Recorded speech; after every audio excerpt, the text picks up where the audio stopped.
ने इस समस्या का हल निकाल दिया। इसने क्रिप्टोग्राफी को सिर्फ सरकारों या बड़ी संस्थाओं के लिए ही नहीं, बल्कि आम लोगों और व्यापार के लिए भी व्यवहारिक और सुलभ बना दिया। इंटरनेट के लिए ये वरदान साबित हुआ। और यहीं से आधुनिक क्रिप्टोग्राफी की नींव पड़ी, जो अब पूरी तरह गणित और कंप्यूटर विज्ञान पर आधारित है। बिल्कुल, आज के जो क्रिप्टोग्राफिक एल्गोरिदम है वो जटिल गणितीय समस्याओं पर आधारित है। उनकी सुरक्षा कंप्यूटेशनल कठोरता, कंप्यूटेशनल हार्डनेस की धारणा पर टिकी है। कंप्यूटेशनल कठोरता मतलब से भले ही कोई तरीका मौजूद हो, पर उसे करने में इतना ज़्यादा कंप्यूटिंग पावर और इतना ज़्यादा समय लगेगा, शायद हज़ारों या लाखों साल, कि वो व्यवहारिक रूप से असंभव हो किसी भी हमलावर के लिए। अच्छा, क्लॉड शैनन ने 1940 के दशक में अपने 2 पेपर्स से इन चीज़ों को गणितीय आधार दिया था। उन्होंने इन्फॉर्मेशन थ्योरी और क्रिप्टोग्राफी के बीच गहरा संबंध स्थापित किया। उन्होंने ही क्रिप्टोग्राफी को, जैसा कहा जाता है, एक कला से विज्ञान बनाया। कंप्यूटरों ने फिर इन जटिल गणितीय आइडियाज़ को लागू करना संभव बनाया। लेकिन तकनीक तो लगातार आगे बढ़ रही है, कंप्यूटर और शक्तिशाली होते जा रहे हैं। क्या आज के सिफर हमेशा सुरक्षित रहेंगे? क्वांटम कंप्यूटिंग की भी बात होती है आजकल। ये एक बहुत महत्वपूर्ण सवाल है और चिंता का विषय भी है। जैसे जैसे कंप्यूटिंग पावर बढ़ती है, पुराने सिफर्स को ब्रूट फोर्स अटैक से तोड़ना आसान होता जाता है। ब्रूट फोर्स मतलब हर संभव चाबी को आजमा कर देखना। मानी जाने वाली चाबियों की लंबाई, की लेंथ बढ़ानी बढ़ती है। जैसे डेस्क की चाबी 56 बिट की थी, जो आज बहुत छोटी मानी जाती है। एईएस में 128, 192 या 256 बिट की चाबियां इस्तेमाल होती हैं। और क्वांटम कंप्यूटिंग, वो क्या खतरा है? क्वांटम कंप्यूटर अगर वो पूरी क्षमता से विकसित हो गए, तो वो उन गणितीय समस्याओं को बहुत तेजी से हल कर पाएंगे जिन पर आज के कई सबसे महत्वपूर्ण पब्लिक की सिस्टम टिके हैं। जैसे आरएसए पूर्णांक गुणनखंडन इंटीजर फैक्टराइजेशन पर आधारित है, और डिफी-हेलमैन और ईसीसी असतत लघुगणक डिस्क्रीट लॉगरिथम पर। क्वांटम कंप्यूटर के लिए ये समस्याएं आसान हो सकती हैं। ओह, तो फिर क्या होगा हमारा सारा ऑनलाइन सिस्टम? इसीलिए दुनिया भर में cryptographers post quantum cryptography PQC पर जोर शोर से काम कर रहे हैं। ऐसे नए एल्गोरिदम बनाने पर जो पारंपरिक कंप्यूटरों पर भी चलें, लेकिन क्वांटम कंप्यूटरों के हमलों को भी झेल सकें।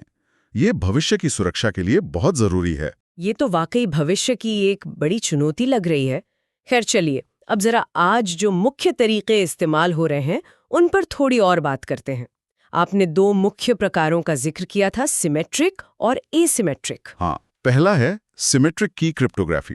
जैसा मैंने पहले बताया, इसमें संदेश को एनक्रिप्ट कोड बनाना और डिक्रिप्ट कोड खोलना, दोनों कामों के लिए एक ही गुप्त चाबी सीक्रेट की का इस्तेमाल होता है। ये पारंपरिक तरीका है और 1976 में पब्लिक की के आने तक सार्वजनिक रूप से यही जाना जाता था।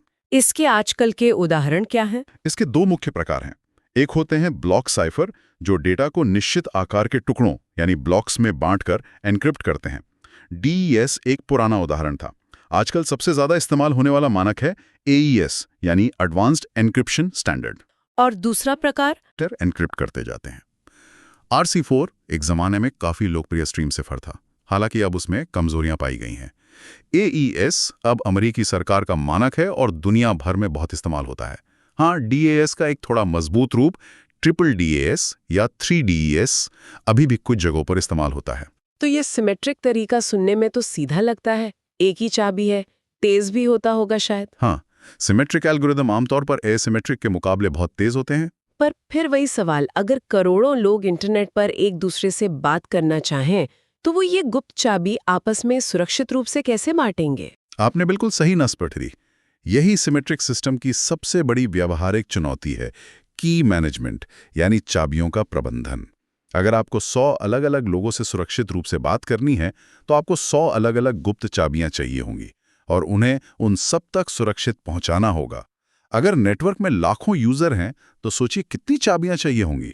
ये बहुत जटिल और मुश्किल काम है। और यहीं पर वो दूसरा प्रकार, एसिमेट्रिक या पब्लिक की क्रिप्टोग्राफी तस्वीर में आता है। बिल्कुल, पब्लिक की या एसिमेट्रिक की क्रिप्टोग्राफी इसी समस्या का समाधान करने के लिए आई। जैसा कि 1976 में डिफी और हेलमिन ने प्रस्तावित किया था, इस सिस्टम में हर व्यक्ति के पास 2 चाबियां होती हैं, एक चाबियों का जोड़ा।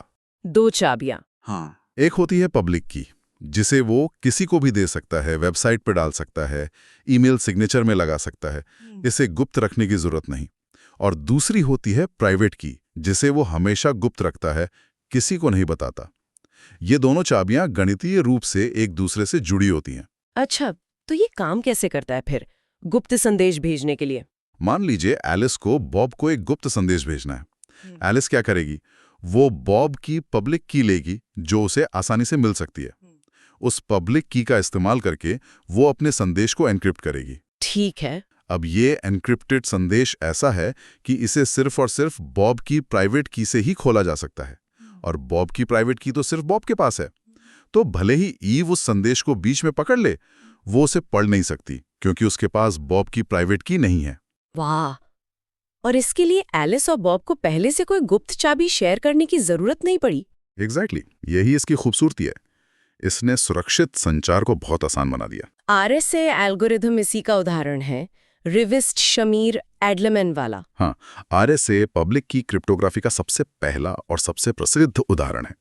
इसके अलावा डिफी-हेलमैन का तरीका चाबियों के आदान प्रदान के लिए इस्तेमाल होता है, और आजकल ईसीसी यानी इलिप्टिक कर्व क्रिप्टोग्राफी भी बहुत महत्वपूर्ण हो गई है। ईसीसी, ये क्यों महत्वपूर्ण है? उस पर आते हैं। पर एक दिलचस्प बात बताऊं, हाँ, ये जो पब्लिक की का आइडिया है, डिफी-हेलमैन और आरएसए से भी कुछ साल पहले 1970 के दशक की शुरुआत में ब्रिटिश खुफिया एजेंसी जीसीएचक्यू के कुछ क्रिप्टोग्राफरों ने स्वतंत्र रूप से विकसित कर लिया था। James Ellis, Clifford Cocks, Malcolm Williamson. पर उनका काम क्लासिफाइड था, तो दशकों तक दुनिया को पता ही नहीं चला। अरे ये तो कमाल की बात है। मतलब एक ही आइडिया दो अलग-अलग जगहों पर लगभग एक ही समय में, और एक तरफ वो पूरी तरह गुप्त था। अच्छा, पब्लिक की का इस्तेमाल सिर्फ संदेश एन्क्रिप्ट करने के लिए होता है या और भी कुछ है? नहीं, इसका एक और बहुत बड़ा इस्तेमाल है, डिजिटल हस्ताक्षर। Digital signature. जैसे हम कागज पर करते हैं वैसा। हाँ, कुछ वैसा ही, पर डिजिटल दुनिया के लिए। डिजिटल सिग्नेचर ये साबित करता है कि कोई डिजिटल दस्तावेज या संदेश किसने भेजा है, ऑथेंटिकेशन, और ये भी कि उस पर हस्ताक्षर होने के बाद उसमें कोई बदलाव नहीं किया गया है, इंटेग्रिटी। ये कैसे काम करता है पब्लिक की से? इसमें उल्टा होता है। जब एलिस किसी दस्तावेज पर डिजिटल हस्ताक्षर करती है, तो वो अपनी प्राइवेट की का इस्तेमाल करती है। अब कोई भी व्यक्ति, बॉब या कोई और, एलिस की पब्लिक की का इस्तेमाल करके ये जांच सकता है कि क्या ये हस्ताक्षर वाकई एलिस की प्राइवेट की से ही बना है। अगर हां, तो दस्तावेज प्रामाणिक है। आरएसए और डीएसए, डिजिटल सिग्नेचर एल्गोरिदम, लोकप्रिय हस्ताक्षर योजनाएं हैं। तो क्या असल जिंदगी में, जैसे जब हम HTTPS वेबसाइट इस्तेमाल करते हैं, तो क्या सिर्फ सिमेट्रिक या सिर्फ एसिमेट्रिक इस्तेमाल होता है? नहीं, असल में ज्यादातर जगहों पर दोनों का मिला-जुला रूप इस्तेमाल होता है, जिसे हाइब्रिड सिस्टम कहते हैं। हाइब्रिड क्यों? क्योंकि जैसा मैंने कहा, एसिमेट्रिक पब्लिक की सिस्टम सुरक्षित तो हैं और की मैनेजमेंट की समस्या हल करते हैं, पर वो गणितीय रूप से काफी भारी होते हैं, मतलब धीमे होते हैं। दूसरी तरफ सिमेट्रिक सिस्टम जैसे AES बहुत तेज होते हैं। अच्छा। तो व्यावहारिक तरीका ये है, जब एलिस को बॉब को एक लंबा संदेश भेजना है, तो एलिस पहले एक रैंडम सिमेट्रिक की, सेशन की बनाती है, मान लीजिए AES के लिए। फिर वो अपने संदेश को इस तेज AES की से इनक्रिप्ट करती है। अब ये जो छोटी सी AES की है, सिर्फ उसे बॉब की पब्लिक की से एनक्रिप्ट करके संदेश के साथ भेज देती है। बॉब जब संदेश पाता है, तो पहले अपनी प्राइवेट की से उस छोटी AES की को डिक्रिप्ट करता है, और फिर उस AES की से पूरे लंबे संदेश को तेजी से डिक्रिप्ट कर लेता है। समझ गई। मतलब स्पीड के लिए सिमेट्रिक और की एक्सचेंज की सुरक्षा के लिए असिमेट्रिक, दोनों के फायदे मिल गए। बिल्कुल। ज्यादातर सुरक्षित कम्युनिकेशन प्रोटोकॉल जैसे TLSSL, जो HTTPS में इस्तेमाल होता है, इसी तरह के हाइब्रिड अप्रोच पर काम करते हैं। ठीक है, ये दो मुख्य प्रकार हो गए। एक तीसरा महत्वपूर्ण प्रकार भी है शायद, क्रिप्टोग्राफिक हैश फंक्शन। ये क्या चीज है? हाँ, हैश फंक्शन बहुत उपयोगी चीज है। इन्हें आप डेटा का डिजिटल फिंगरप्रिंट समझ सकते हैं। Digital fingerprint?